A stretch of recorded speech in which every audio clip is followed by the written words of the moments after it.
उत्तर प्रदेश के मुख्यमंत्री योगी आदित्यनाथ के सियासी भविष्य को लेकर अटकलों का बाजार गर्म है। उन्हें लेकर तरह तरह की बातें उठ रही हैं कि क्या योगी आदित्यनाथ 2027 में एक बार फिर से भाजपा के सीएम फेस बनेंगे या उन्हें दिल्ली बुलाने की कवायद चल रही है। हालांकि इन अटकलबाजियों के बीच गृह मंत्री अमित शाह ने सीएम योगी के भविष्य के बारे में खरी खरी बात कही है। आखिर योगी आदित्यनाथ के भविष्य को लेकर अमित शाह ने क्या कहा और अखिलेश यादव से उसका क्या संबंध है, उसका 2027 के यूपी विधानसभा चुनाव पर क्या असर पड़ेगा, इन सभी पर विस्तार से चर्चा करेंगे। नमस्कार, मैं हूं मोहित त्रिपाठी और आप देख रहे हैं यूपी सिटी लाइव। संसद में सपा सुप्रीमो अखिलेश यादव और केंद्रीय गृह मंत्री अमित शाह एक दूसरे की जमकर खिंचाई करते नजर आए।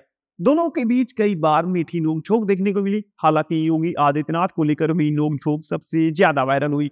दरअसल गृह मंत्री अमित शाह वक्फ संशोधन बिल पर चर्चा के दौरान सदन को संबोधित कर रहे थे। वह कह रहे थे कि भाजपा की सरकार अभी 3 बार और रिपीट होगी। इस पर अखिलेश यादव ने चुटकी लेनी चाहिए और कहा कि आखिर योगी जी के बारे में भी कुछ बता दीजिए। तो अमित शाह ने कहा कि योगी आदित्यनाथ भी रिपीट होने वाले हैं। अखिलेश यादव भले ही चुटकी लेने के चक्कर में थे, लेकिन अमित शाह बिल्कुल सीरियस थे। उनके बयान से ऐसा लग रहा था कि वह स्पष्ट करना चाहते हैं कि उनके और योगी आदित्यनाथ के बीच कोई मतभेद नहीं है। योगी आदित्यनाथ को लेकर शीर्ष नेतृत्व को कोई शंका नहीं है और जो पिछले काफी समय से कयास लगाए जा रहे थे कि सीएम योगी को लेकर शीर्ष नेतृत्व कोई खिचड़ी पका रहा है, उस पर भी गृह मंत्री अमित शाह ने फुल स्टॉप लगा दिया है।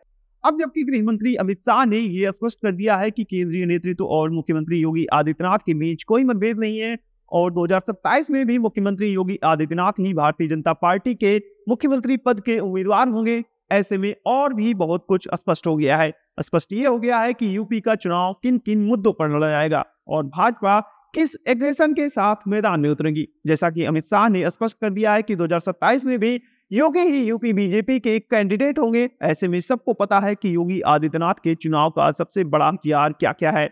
जिस तरीके से संभल में घर और मस्जिद में शिवलिंग और मंदिर खोजे जा रहे हैं, जिस तरीके से वह संभल हिंसा को लेकर एक्शन में है, जिस तरीके से वह होली, औरंगजेब और मथुरा काशी पर बयान दे रहे हैं, कह रहे हैं कि कोर्ट का सम्मान कर रहे हैं, नहीं तो अभी तक मथुरा काशी में बहुत कुछ हो जाता। ऐसे में साफ है कि जैसे जैसे चुनाव नजदीक आएगा, मुख्यमंत्री योगी आदित्यनाथ का और अधिक कट्टर हिंदू नेता का रूप हम सबके सामने आएगा, क्योंकि उन्हें पता है कि अगर अखिलेश यादव पीडीए को लेकर वैसा नैरेटिव गढ़ने में कामयाब रहे जैसा लोकसभा चुनाव में गढ़ा था, तो यह उनकी कुर्सी के लिए खतरे से खाली नहीं होगा। और वह यह भी जानते हैं कि अगर पीडीए जैसे फॉर्मूले को अगर कोई काट सकता है तो वह हिंदुत्व ही है। हिंदुत्व ही वह हथियार है जिसके जरिए हिंदुओं की भावनाओं को उभार कर उन्हें जातियों में बंटने से रोका जा सकता है और सीएम योगी यह काम करना बखूबी जानते हैं। हालांकि ऐसा नहीं है कि योगी आदित्यनाथ के पास सिर्फ यही एक बड़ा हथियार है। योगी आदित्यनाथ की सबसे बड़ी उपलब्धि उनका लॉ एंड ऑर्डर है।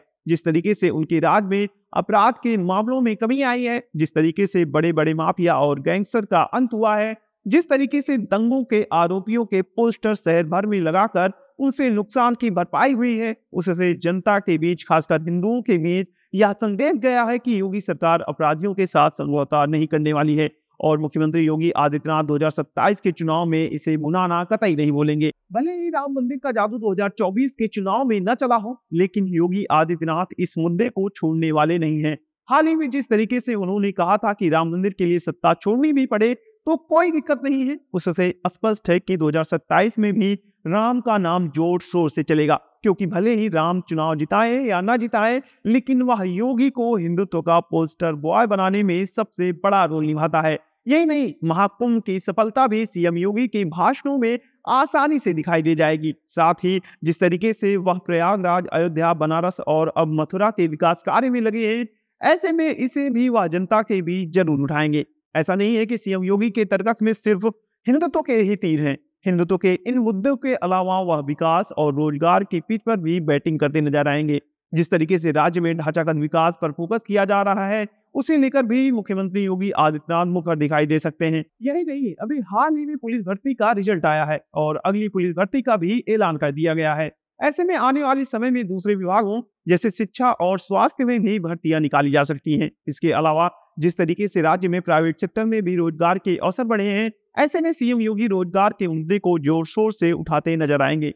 तो ये थे वे मुद्दे जिन पर योगी आदित्यनाथ आने वाले दिनों में और अधिक मुखर दिखाई दे सकते हैं। योगी आदित्यनाथ का यूपी की सियासत में बने रहना 2027 के विधानसभा चुनाव को बेहद दिलचस्प बना देगा। देखना दिलचस्प होगा कि सीएम योगी आदित्यनाथ अपने हिंदुत्व के मॉडल से अखिलेश यादव के पीडीए मॉडल को परास्त कर पाते हैं या नहीं। आपको क्या लगता है, क्या सीएम योगी आदित्यनाथ तीसरी बार उत्तर प्रदेश की गद्दी पर बैठ पाएंगे या नहीं? योगी आदित्यनाथ जीत की हैट्रिक लगा पाएंगे या नहीं? हमें कमेंट सेक्शन में जरूर बताएं। अगर वीडियो पसंद आया हो तो वीडियो को लाइक करें, शेयर करें, साथ ही यूपी सिटी लाइव को सब्सक्राइब करना ना भूलें। नमस्कार।